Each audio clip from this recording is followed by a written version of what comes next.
ছাত্র শিবিরের বিভিন্ন ভোট আইডি থেকে তারা বিভিন্ন প্রোপাগান্ডা করে বাংলাদেশের সাধারণ শিক্ষার্থীদেরকে বিভ্রান্ত করার অপচেষ্টা করছে।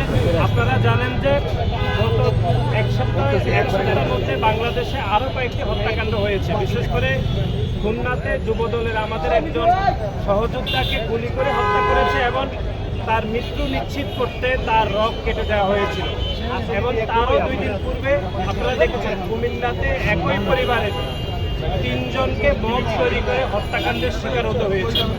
এবং চাঁদপুরেও আমরা দেখেছি হত্যারত অবস্থায় একজন মুয়াজ্জিনকে তারা হত্যার অপচেষ্টা করেছে। কিন্তু আপনি দেখবেন এই 3টি হত্যাকাণ্ড 4টি হত্যাকাণ্ড হয়েছে গত এক সপ্তাহে, কিন্তু 4টি হত্যাকাণ্ড নিয়ে কোনো শিক্ষার্থীদেরকে তারা বিভ্রান্ত করে না।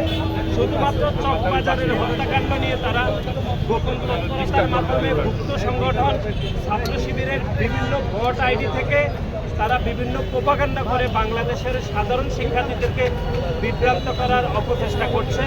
সুতরাং তারই প্রতিবাদ এবং শিক্ষা প্রতিষ্ঠানের স্বাভাবিক শিক্ষার পরিবেশ এবং আইন শৃঙ্খলার উন্নতির জন্য আজকে আমাদের নয়াপল্টন থেকে প্রেস ক্লাব হয়ে ঢাকা বিশ্ববিদ্যালয় হয়ে আমরা শাহবাগ অভিমুখে আমরা বিক্ষোভ মিছিল এবং সমাবেশ করব।